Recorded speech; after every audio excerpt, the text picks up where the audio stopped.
Bonjour chers apprenants, bonjour chers amis, chers collègues, et j'espère que vous allez bien. Moi, ça va par la grâce de Dieu.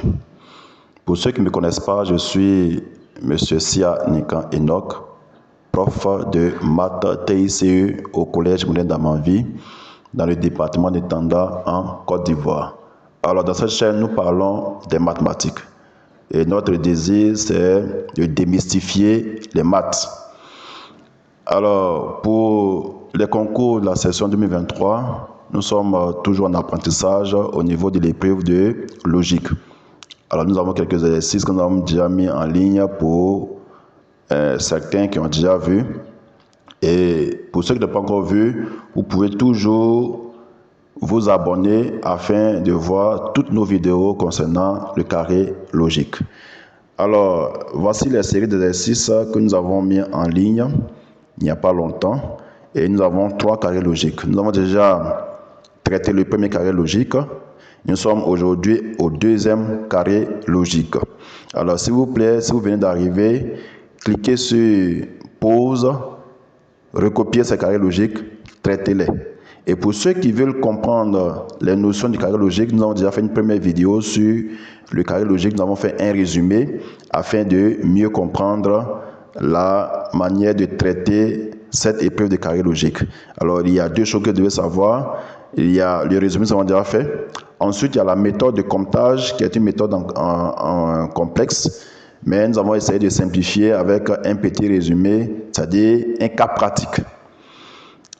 Bien, allons-y directement sur le deuxième carré logique pour l'explication.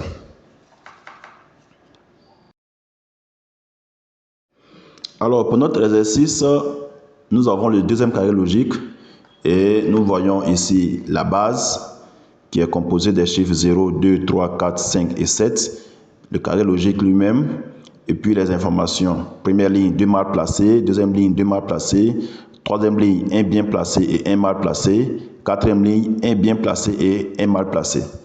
Alors, pour le traitement de cet exercice, on l'a toujours dit, on le répète toujours, la première étape, c'est de vérifier si les éléments du carré logique sont tous dans la base.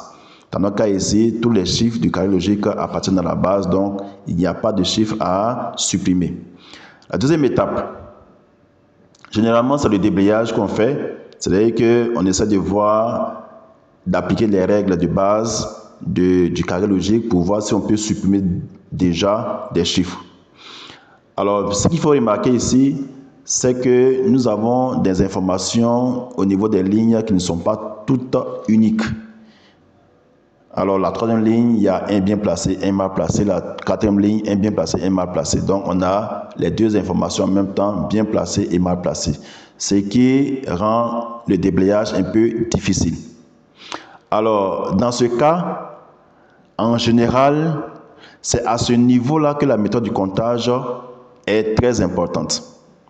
Et nous allons passer par cette étape-là pour voir si on peut supprimer des chiffres. Alors, pour la méthode de comptage, il y a 3 étapes, on l'a déjà vu. Et s'il vous plaît, retournez dans les anciennes vidéos pour mieux comprendre de quoi il s'agit. Dans cette vidéo, nous n'allons pas revenir sur la manière de faire cette méthode de comptage. On va directement l'appliquer. Alors, au niveau des informations, nous avons cette somme-là, 2 mal placés, plus 2 mal placés, plus 1 bien placé, plus 1 mal placé, plus 1 bien placé, plus 1 mal placé. Cela nous fait 8 éléments. Ensuite, nous avons l'apparition des lettres, la lettre plutôt des chiffres. Le chiffre 4 apparaît 3 fois, le chiffre 2 apparaît 4 fois, le chiffre 3 apparaît 3 fois, le chiffre 5 apparaît 4 fois et le chiffre 7 apparaît 2 fois. Ensuite, la troisième étape, il s'agit de faire des sommes. Et la somme qui va nous intéresser ici, c'est celle qui est égale à 8 et qui fait intervenir le plus de lettres possible. Alors déjà, on peut voir que le chiffre 2 apparaît 4 fois, le chiffre 5 apparaît 4 fois, et 4 plus 4, ça fait 8. Mais cette somme-là nous fait intervenir seulement que 2 chiffres. Alors que la somme qui vient après Le chiffre 4 apparaît 3 fois, le chiffre 3 apparaît 3 fois, le chiffre 7 apparaît 2 fois. On a 3 plus 2 égale à 8. Cette somme fait intervenir 3 chiffres. Et c'est cette somme-là qui nous intéresse ici parce que c'est elle qui nous permet d'avoir les chiffres de la solution qui font partie de la solution, à savoir les chiffres 4, 3 et 7. Donc les autres chiffres 2 et 5 doivent être simplement et purement supprimés du carré. Après ce déblayage, on va maintenant passer à la méthode des hypothèses successives pour trouver la bonne place des chiffres. Alors là, il faut être beaucoup méticuleux et être très observateur. Alors, déjà, nous voyons que la première ligne, nous avons l'information mal placée. C'est-à-dire, les chiffres 4 et 3 sont mal placés. Et ces chiffres 4 et 3 font partie de la solution. Alors, intéressons-nous au chiffre 3. Pourquoi? Parce que ce chiffre 3-là intervient dans la même colonne à 2 lignes différentes. Alors, pour la première ligne, ce chiffre est mal placé. Et pour la deuxième ligne, ce chiffre est soit bien placé ou mal placé. Mais comme les solutions ne doivent pas, les chiffres dans la solution ne doivent pas avoir des positions contradictoires, cela nous donne que le chiffre 3 ne peut être que mal placé au niveau de la ligne 3. Alors que la ligne 3 donne deux informations. Il y a un élément qui est bien placé, il y a un élément qui est mal placé. Donc si le 3 est mal placé, c'est que c'est forcément le 4 qui est bien placé. C'est pour ça que nous mettons le 4 à la deuxième position. Ensuite, on voit que dans la quatrième ligne, le chiffre 3 est à la position 2. Or, la position 2 est déjà prise par le chiffre 4. Donc, forcément, l'information qui concerne le chiffre 3 dans la quatrième ligne, c'est mal placé. Donc, si le chiffre 3 est mal placé dans la quatrième ligne, c'est que le chiffre 7 est bien placé. Donc, dans ce cas, nous positionnons le chiffre 7 à la première place, la première position dans les cases à solution. Donc déjà, nous avons placé le chiffre 7 à la première position et le chiffre 4 à la deuxième position. Nous continuons avec nos hypothèses successives.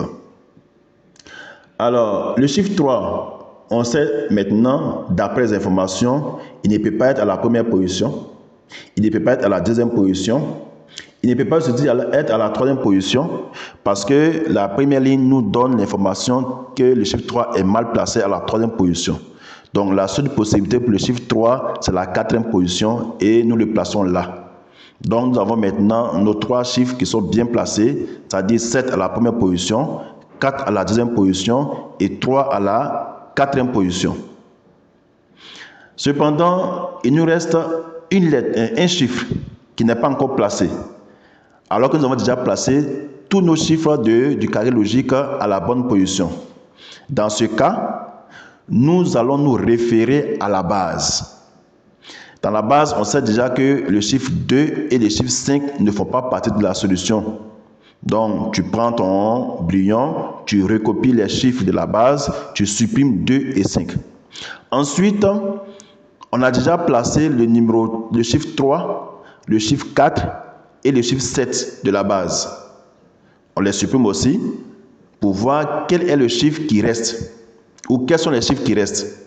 Et Dieu merci, nous avons un seul chiffre qui reste qui n'est pas encore placé, c'est le chiffre 0. Dans ce cas-là, nous le prenons et nous le positionnons à la troisième place. Ce qui nous donne comme solution les chiffres 7, 4, 0 et 3. Chers apprenants, chers collègues, ainsi prend fin notre exercice numéro 2.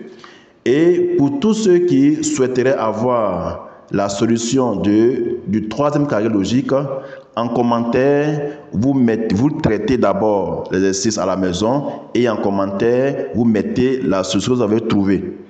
Et si vous voulez que nous expliquions nous traitons plutôt ce troisième carré logique là, mettez cela aussi en commentaire, likez la vidéo, partagez massivement cette vidéo afin que tous ceux qui sont au loin, qui sont vos connaissances, puissent aussi bénéficier de cet apprentissage. Chers apprenants, chers collègues, apprendre et partager la connaissance est bénéfique pour la science. Merci et bonne journée à vous. J'attends vraiment dans les commentaires vos réponses pour le troisième carré logique et vos suggestions. Merci et bonne journée à vous.